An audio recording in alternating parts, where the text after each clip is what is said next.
யாத்ராகமம் அதிகாரம் 24.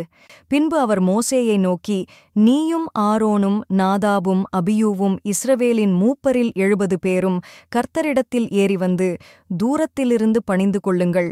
மோசே மாத்திரம் கர்த்தரிடத்தில் சமீபித்து வரலாம், அவர்கள் சமீபித்து வரலாகாது. ஜனங்கள் அவனோடே கூட ஏறி வர வேண்டாம் என்றார். மோசே வந்து கர்த்தருடைய வார்த்தைகள் யாவையும் நியாயங்கள் யாவையும் ஜனங்களுக்கு அறிவித்தான். அப்பொழுது ஜனங்கள் எல்லாரும் ஏக சத்தமாய், கர்த்தர் அருளின எல்லா வார்த்தைகளின்படியும் செய்வோம் என்று பிரதியுத்தரம் சொன்னார்கள். மோசே கர்த்தருடைய வார்த்தைகளையெல்லாம் எழுதி வைத்து அதிகாலமே எழுந்து மலையின் அடியில் ஒரு பலிபீடத்தைக் கட்டி இஸ்ரவேலுடைய 12 கோத்திரங்களுடைய இலக்கத்தின்படியே 12 தூண்களை நிறுத்தினான். இஸ்ரவேல் புத்திரரின் வாலிபரை அனுப்பினான். அவர்கள் சர்வாங்க தகன பலிகளைச் செலுத்தி கர்த்தருக்குச் சமாதான பலிகளாக காளைகளை பலியிட்டார்கள். அப்பொழுது மோசே அந்த இரத்தத்தில் பாதி எடுத்து பாத்திரங்களில் வார்த்து பாதி இரத்தத்தை பலிபீடத்தின் மேல் தெளித்து உடன்படிக்கையின் புஸ்தகத்தை எடுத்து ஜனங்களின் காது கேட்க வாசித்தான். அவர்கள் கர்த்தர் சொன்னபடியெல்லாம் செய்து கீழ்ப்படிந்து நடப்போம் என்றார்கள்.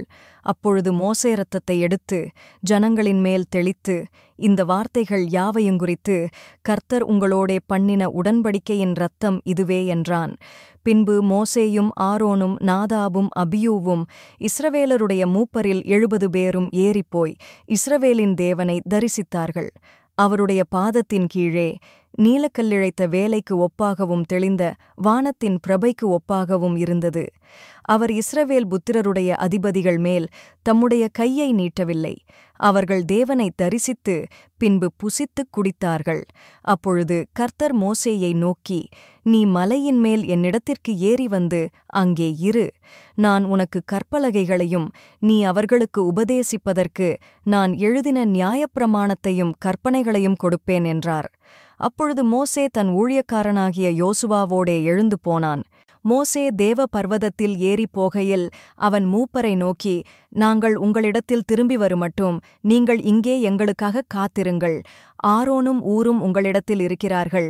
ஒருவனுக்கு யாதொரு காரியம் உண்டானால் அவன் அவர்களிடத்தில் போகலாம் என்றான். மோசே மலையின் மேல் ஏறினபோது ஒரு மேகம் மலையை மூடிற்று.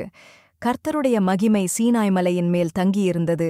மேகம் 6 நாள் அதை மூடியிருந்தது. 7ஆம் நாளில் அவர் மேகத்தின் நடுவிலிருந்து மோசேயை கூப்பிட்டார். மலையின் கொடுமுடியிலே கர்த்தருடைய மகிமையின் காட்சி இஸ்ரவேல் புத்திரருடைய கண்களுக்கு பட்சிக்கிற அக்கினியைப் போல் இருந்தது. மோசே மேகத்தின் நடுவிலே பிரவேசித்து மலையின் மேல் ஏறி இரவும் பகலும் 40 நாள் மலையில் இருந்தான்.